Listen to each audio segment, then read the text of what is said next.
After the defeat of Napoleon III in the Franco-Prussian War and the subsequent economic depression, France was healing its wounds.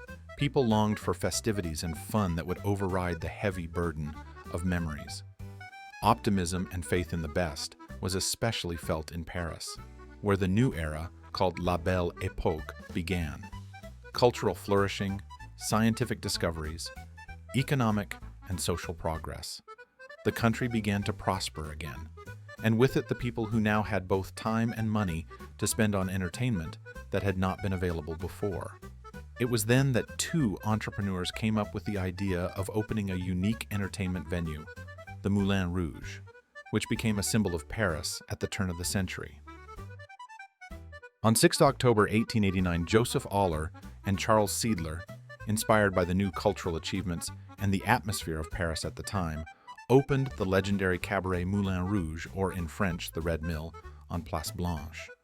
The place, which the companions chose for their establishment, was not the most popular part of Montmartre at that time, but there was a calculation for that. The fact is that one of the goals of Joseph and Charles was to turn this once rural part of Paris, where you could find cheap accommodation, in a popular place for all walks of life. And in this they succeeded.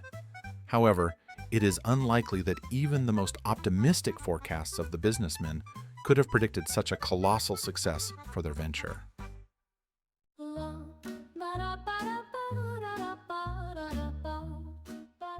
The cabaret instantly gained popularity, and its doors were open to absolutely everyone.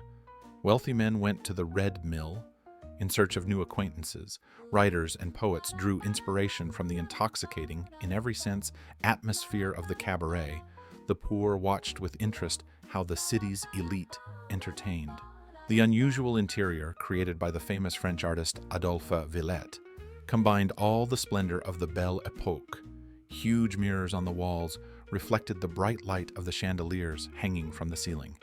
In the courtyard stood a statue of a giant elephant brought from the World Exhibition in Paris in 1889, and the building itself was built in the form of a huge mill, with rotating blades painted in red. Moulin Rouge was unlike anything else, and nothing could compare to it. But, of course, the main highlight of the place was not its eccentric interior, but the music and dance performances that took place there.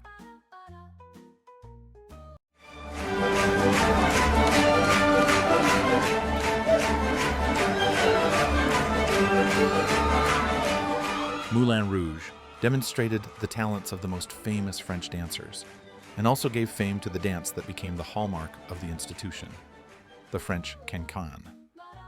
By the way, at first both men, Valentin Le Dessos, Joseph Pujol Le Pétomant, and women performed on the cabaret stage, but later cancan became an exclusively female dance. The owners of the establishment managed to lure to the cabaret the most famous Parisian cancan performers, Louise Weber, Yvette Guilbert, Jane Avril.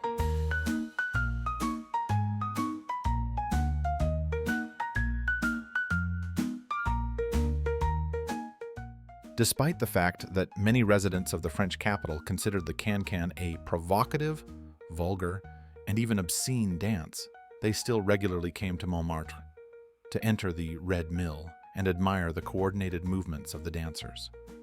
Moulin Rouge turned from a typical cabaret into a place where the show took place not only on stage, but also in the hall. Intoxicating and fantasy atmosphere reigning in the institution caused a sense of euphoria in all present. And this is what was so acutely lacking Parisians at that time.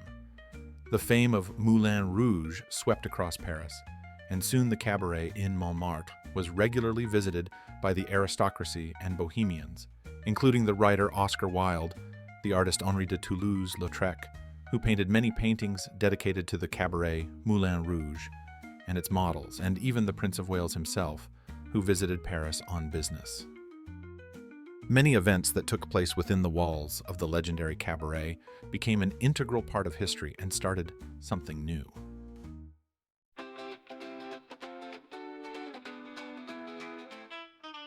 In 1893, one of the dancers made a real furore, completely naked on stage during her performance. A girl named Mona, who dared to such a frank show, laid the foundation for the dance direction of the erotic genre, striptease. By the way, then Mona was fined by the police for 100 francs for indecent behavior, but the dance direction still took root and soon became popular in the Cabaret of Chicago and then around the world. But nothing lasts forever, including the colossal success of the Red Mill. On 27 February 1915, a fire broke out in the building of one of the most famous places in Paris, completely destroying the Moulin Rouge. It took 6 years to reconstruct the Cabaret, after which it opened its doors again in 1921, 3 years after the end of the First World War. Rising from the ashes, the Moulin Rouge began virtually the same way it had 30 years earlier. It was greeted by a dilapidated city, the oppression of war memories, and an acute thirst for fun. Since its reconstruction, the Cabaret in Montmartre has undergone an era of changes. The Red Mill changed many owners, each of whom brought fresh ideas into the plans for the institution's development. Moulin Rouge then turned into a platform for performances of famous artists, then closed as in the Second World War, then reopened its doors to the inhabitants of Paris, but no longer as a cabaret, but as an operetta theater. After several years of transformation, the Moulin Rouge returned to its roots. In 1955, the Cabaret was bought by brothers Joseph and Louis Clerico, who returned the institution to its original appearance and, more importantly, its unforgettable atmosphere of festivity and carelessness. It was then that the new owners came up with the idea that the establishment could welcome guests not only at night, but also during the day. This is how the first daytime show appeared, which attracted many tourists and made the Cabaret even more fashionable and famous in Paris and beyond. However, the guests were attracted not only by the famous cancan and the show program, but also by the performances of famous chansonniers and singers. In the period from 1921 to the present day, innumerable stars of the first magnitude have performed in the Moulin Rouge Cabaret. French chansonnier Charles Aznavour, legendary Edith Piaf, Frank Sinatra, singer of English-French origin Josephine Baker, pop singer Maurice Chevalier, Yves Montand, Liza Minnelli, ballet dancer Mikhail Baryshnikov, Elton John. And this is not a complete list of those who once performed on the stage of the Red Mill. However, not only pop singers liked to visit the Parisian Cabaret. The most significant in the history of the Red Mill was the visit of Queen Elizabeth II of England in 1981.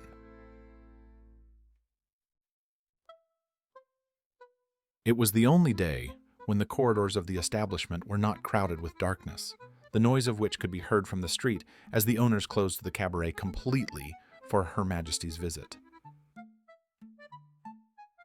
The Paris Cabaret became a symbol of the era, so it is not surprising that many films were made about the history of the Red Mill, the most famous of which is the film musical Moulin Rouge, starring Nicole Kidman and Ewan McGregor. The film was a resounding success and won several prestigious Academy Awards, Golden Globe Awards, and the lead actress was nominated for an Academy Award for Best Actress. The legendary Parisian Cabaret has survived a massive fire, 2 world wars, periods of devastation and chaos, but to this day has retained its fame as one of the most popular and visited places in Paris. Every year, about 600,000 tourists come to the Moulin Rouge to see cancan performers and to feel the intoxicating atmosphere of the place that has become a symbol of Paris.